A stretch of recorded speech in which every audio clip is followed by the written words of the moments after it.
Imagine sending thousands of your fans to cyberbully and harass a 13-year-old child, all because they drew in a style you claimed was yours. That's exactly what Puririkaaa, a popular digital artist known for the viral jelly art style, did. In December 2023, a 13-year-old fan followed her tutorial and posted their work on TikTok.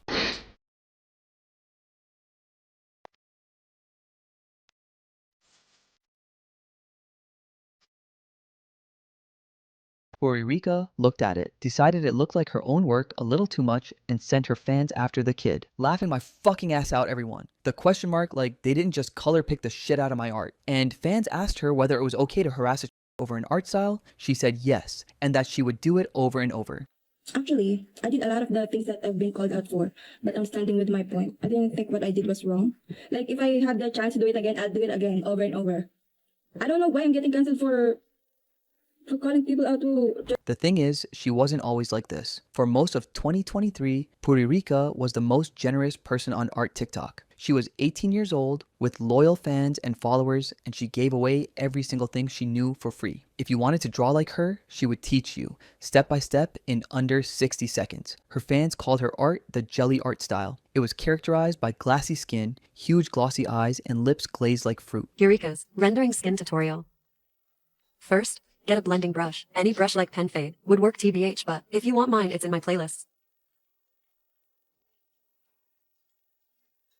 Next, pick a dark brown color and by June 2024, roughly 49.6 million TikTok posts carried the tag jelly art, and almost every one of them traced back to her tutorials. She even ran challenges, encouraging her followers to post the art they made just like hers. And then, out of nowhere, she got annoyed people were copying her and started crashing out and dropping warnings. First, get your sketch. Please make your own sketch. Do not use my sketch. So the art community decided to punish her in the strangest way possible. Thousands of artists began drawing in her exact style on purpose, out of pure spite, until her signature style had been slapped onto Batman, George Washington, and even a sanitary pad. She tried to apologize eventually, but it only made things worse. Before we get into the call out, you need to understand who Puririkaaa actually was. Her handle was Puririkaaa, but her fans mostly called her by her display name, Riri. Instead of using a $5,000 setup, Riri drew almost everything inside Ibis Paint X, a free drawing app that anyone can download in about 90 seconds. By late 2023, her art posts were pulling six-figure like counts. People on TikTok stopped scrolling at her videos because she was doing something her peers weren't doing.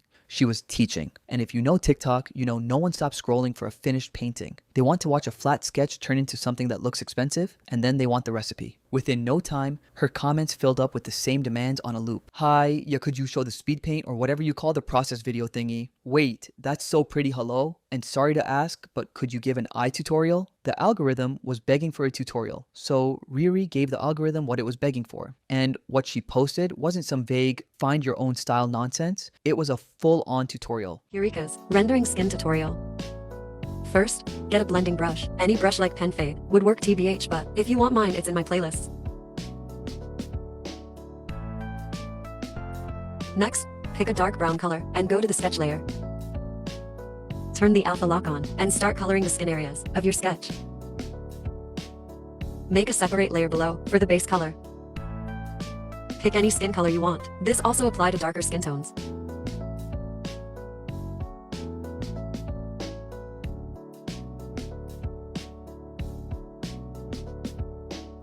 She named the blend modes and the brush settings. The digital artist also told them how to get the construction of that glossy, translucent eye right, with the eyelash pass laid right over the top. One of her milestone posts even thanked her audience for pushing her past 10,000 followers, and handed over her exact brush settings to her fans. But then a loop formed, and it was the beginning of the end for her. She posted a tutorial and thousands of beginners followed it. Those beginners posted their attempts, tagged her, and pushed traffic straight back to her account. More traffic meant a bigger audience, and a bigger audience meant even louder demands for the next tutorial. Every turn of that wheel made her bigger, and every turn of that wheel produced more people who drew exactly like her. Unfortunately for Riri, the algorithm had no opinion whatsoever about which of those two outcomes she actually wanted. You see, a tutorial exists to teach a particular style, and that is its entire function. But it seemed Riri didn't understand that, because if she did, the crash out would never have happened. Fans claimed a kid followed the tutorial. However, the trail suggests the artwork that started the war came out of a challenge she ran herself.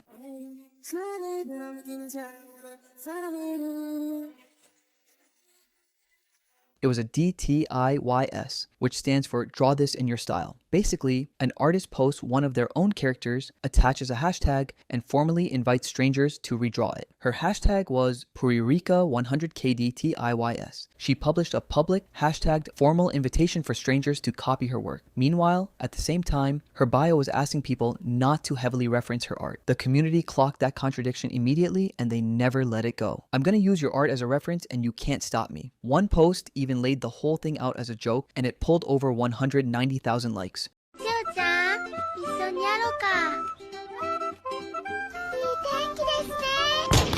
かわいい動物たちの恐ろしい。 To see why people got so upset, you first need to understand what DTIYS really asks beginners to do. It's more specific than just getting inspired. The character design gets handed over completely, from the hair to the outfit to the palette to the pose. The only thing left for you to bring is the rendering technique, and she had already taught that in a separate video. So what a beginner was left with wasn't really inspiration. It was a template with one blank field, and Riri had already filled that blank in herself. This explains why so many entries in her own challenge landed close enough to her work that people honestly couldn't tell them apart. Now, before you decide she was being unreasonable after handing down everything fans could use to copy her work, let's look at things from her perspective. When multiple artists all render identically and paint the same subject, those artists become interchangeable. And on Art TikTok, a client who thinks your rate is too high can simply walk to the next account with the same look and a cheaper price. Usually, that account belongs to a beginner who hasn't learned yet how to value their own work. Style homogenization was never an aesthetic complaint for a working artist. It was a margin problem, and it was a real one. There was a second pressure too. All through 2023, the art world was in a full-blown panic about AI models scraping artists' work without consent. Datasets were being built out of people's portfolios, and nobody had asked permission.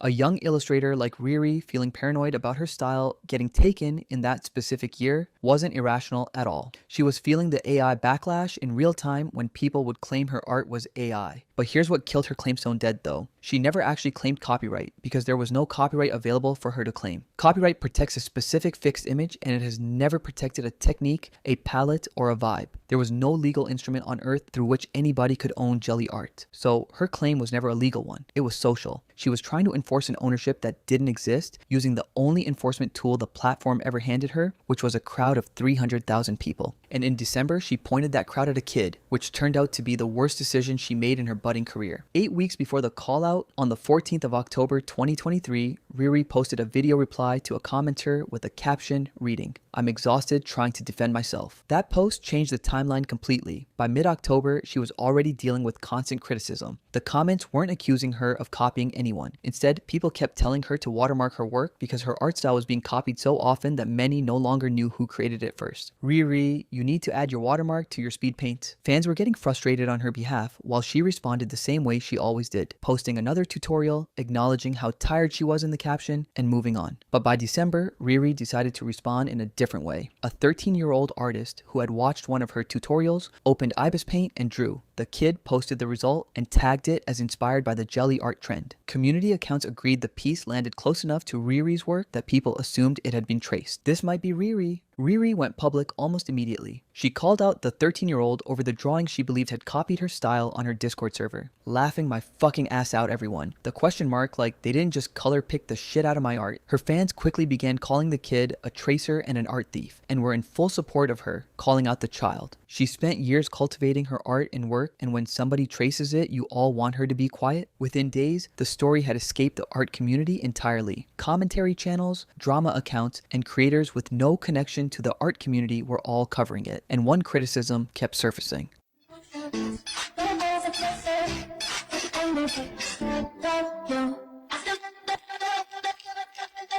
Whether they supported Puririkaaa or not, many reached the same conclusion. She was 18, the kid's profile was public, and a private message was only a tap away. Instead, she made a public post and turned the simple issue into one of TikTok's biggest pile-ons. Following Riri's call out, the kid's comment section went underwater. Hundreds of her fans piled on and buried the kid. wait, sigh heavily, and laughs, you funny copycat. I'll be informing Puririkaaa about this one. It's different things you can use artist chips or paint, but you can't just copy a drawing. No, because they legit copied every pixel. Wasn't even heavily referenced. It was the exact same artwork. Others, watching the exact same video, were loving it and giving her commendations. This is amazing, and also the changing hairstyles every second is so real. Don't listen to haters, your art is gorgeous. Unfortunately, from the perspective of a small account, none of that really mattered. Whether half the comments supported you or not, the experience was the same. You open the app and every single notification is a stranger who is talking about you and judging you one way or the other. You don't get a debate and you don't get a chance to explain. And the kid did try to explain. They posted a now deleted time-lapse video, a recording of themselves building the drawing step by step, hoping it would prove they had actually made the artwork themselves. Instead, they handed Riri and the fans in support of her argument exactly what they were looking for. What many believed was the undeniable proof of tracing came from the child's own speed paint.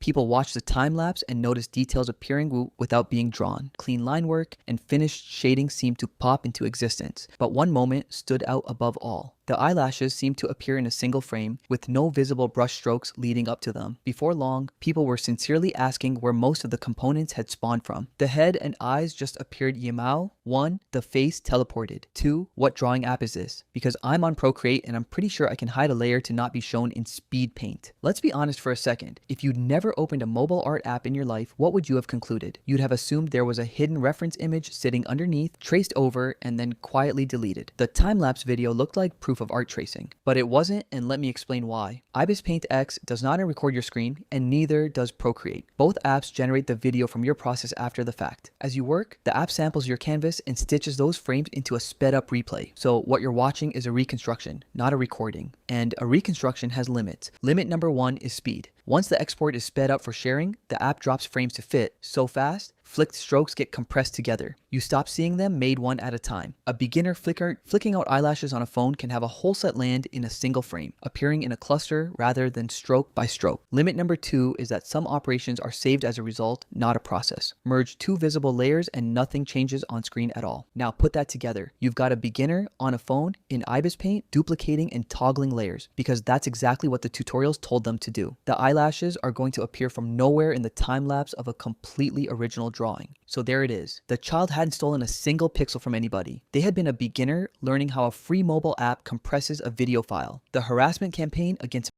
involving hundreds of people and possibly thousands ran entirely on a misunderstanding of video encoding. Unfortunately, it was far too late to correct them. And here's the irony that still gets me, and this one points straight at Riri. She used IBIS Paint, and her tutorials were IBIS Paint tutorials. Of everybody on the internet in December 2023, she was among the best placed people alive to recognize that artifact for exactly what it was. So the community waited for her to realize it, delete the call out, and quietly de-escalate. Instead, somebody asked her a direct question in public if she thought it was acceptable to bully and harass a Her answer was yes. Is that a reason to humiliate them? Yes. She even went further on her live stream, claiming she'll do it again. After all this whole thing, I got so much views lately, and my TikTok balance is increasing. Like, it's bad, but it's also good at the same time because I'm getting account engagement. Like, I'm getting more. Actually, I did a lot of the things that I've been called out for, but I'm standing with my point. I didn't think what I did was wrong. Like, if I had the chance to do it again, I'll do it again, over and over. I don't know why I'm getting cancelled for calling people out to trace my art. Like, what? Up until that moment, she had a completely defensible story sitting right there for the taking. An honest mistake about a speed paint, no intention of starting a mob, and a quick apology. Yes, and I'll do it over and over, slammed every one of those doors shut. So, Riri made a video, and calling it an apology was being generous to the point of dishonesty. She opened by telling viewers to pause and read a screenshot that was circulating about her, and then she denied it was hers. There's a screenshot about me circulating on TikTok right now. Pause to read. First of all, I don't even use Discord anymore. I only use it to buy Spotify Premium and Netflix Premium illegally. This is my actual Discord account that haven't been opened in weeks. And if you've been in art servers, you can literally see me post my art there. And this, I don't even know what FFS means until I search it up on Google. Like, I don't know slangs like that in English. And next time you're gonna spread rumors about me, at least make it realistic. I literally can speak English straight. Also, I'm not forcing anyone to support me. If you want to support me or not, that's on you. I'm just here to make tutorials and post my art. That's it. Bye. Thank you for listening. Watch that again. She was 18, she was under fire a child, and she had just voluntarily confessed to subscription piracy on her acclaimed apology video. Then she went on to dispute the screenshot on linguistic grounds, arguing that she'd had to look up an abbreviation in it because she doesn't talk that way in English. And she signed off by telling whoever was spreading rumors to at least make the next one believable. Make it realistic. I literally can speak English straight. Instead of addressing the controversy everyone was waiting to hear about, she focused on arguing that the screenshots were fake. The child was never mentioned in it once. And here's a detail that surprises most people. Riri didn't go quiet afterwards. The account kept posting and the tutorials kept coming, which tells you she had absolutely no idea what she'd actually done, or she didn't want to own up to it. So the internet took matters into its own hands. They'd stopped arguing about his speed paint entirely and moved on to a much simpler question. What do you do about somebody who thinks they own an art style? And the answer they came up with wasn't just a cancellation, it was something far stranger, and it spelled the end of Puririkaa's reign on art TikTok. In no time, artists started drawing exclusively in jelly style to spite her. The logic was simple. If she wanted to own the style, they'd make sure there was no style left worth owning. It's a mysterious, not oblivious. Even not.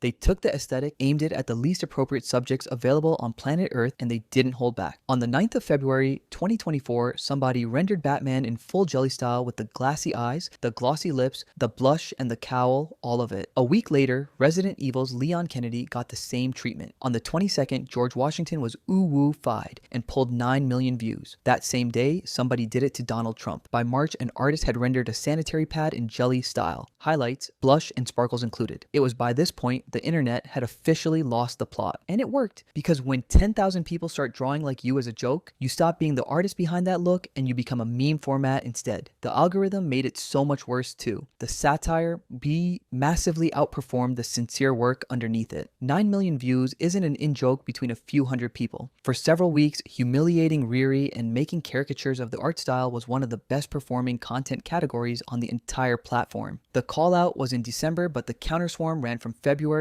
through to April. The internet took a 2 to 3 month running start, and by February, let me be honest about what was actually happening, most of the parody artists weren't defending the 13-year-old anymore. They were just promoting a smear campaign against Riri. The moral outrage had decayed into content, which doesn't come as a shock. Within weeks, hating jelly art had itself become the content. The style was called ugly, overrated, overused, and soulless. I'm an avid hater of the jelly art style. That shit does not look as good as everyone says it does. I dislike the jelly art style deck, it looks so odd. Jelly art style is cute if they use different kinds of expression, to be honest. Like, stop the pouty face and be original. I swear it'll be better. Artists who drew in the jelly art style were called unoriginal, and some of them were told to stop posting altogether. For many of them, jelly art had been the first style that made them believe they could actually draw. They were artists who'd been drawing that way long before Riri was even famous. One surviving comment describes a friend who'd drawn in jelly style since 2021 and who became too scared to post at all. My friend has had a jelly art style since 2021. Now she's scared to post, afraid Paprika would accuse her of stealing her art style. That's not even hers. She was terrified of being accused of stealing a style that was never Riri's in the first place. Beyond this, there was one final casualty, and it didn't end with just one person. Beginners learn by copying, and that's how every artist who has ever lived learned to draw, Riri included. But for a stretch of 2024, copying an artist you admired stopped being how you learned and became something you could be publicly accused of. Beginners started hedging their captions and apologizing in advance, explaining that they were only practicing. No hate, please. I'm a beginner not joining DTIY or whatever you call it. Art, Ibis paint. Picture from Puririkaaa. Don't bash me, and by the way, it took 7 hours to do that thing. It's not that easy to do jelly art style, especially when you do it for the first time. It became so bad that the comment section of people drawing in the style was filled with comments like, 1, 2 Puririkaas coming for you. 1, 2 Puririkaas coming for you. A community that ran entirely on people teaching each other spent 6 months teaching everybody that learning in public was dangerous. All because of one person that never truly owned the style in the first place. And the strangest part, the style everyone was fighting over had a history almost nobody was talking about. According to seasoned illustrators, the famed jelly art style Riri was never hers to start with, even though Riri claimed she had come up with the art style and had been using it for as far back as she could remember. I love you, Kira.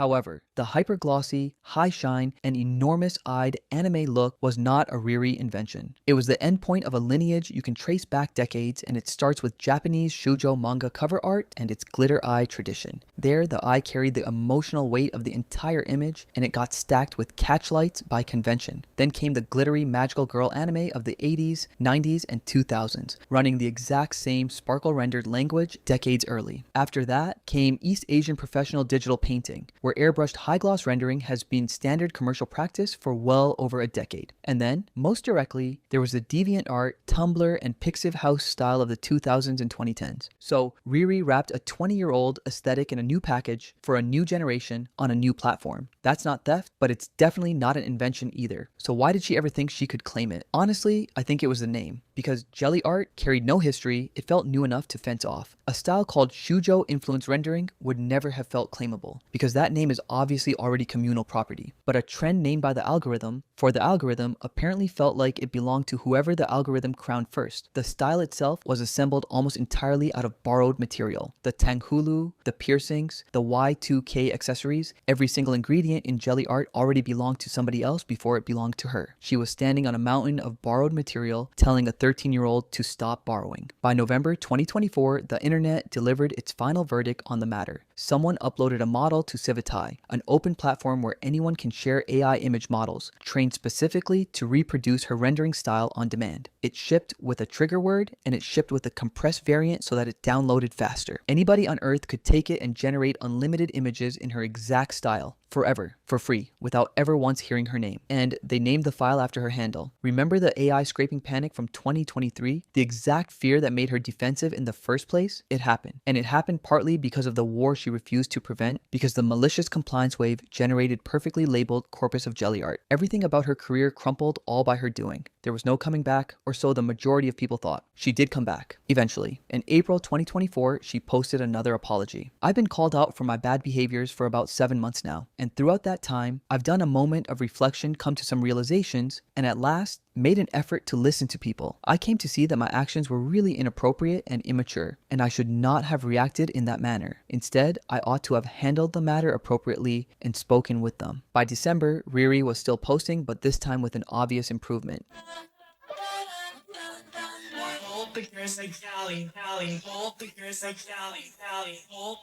The art wasn't her usual style, and people in the comments noted it. I miss your old art style. She improved. Even she noted her improvement on several of her TikToks.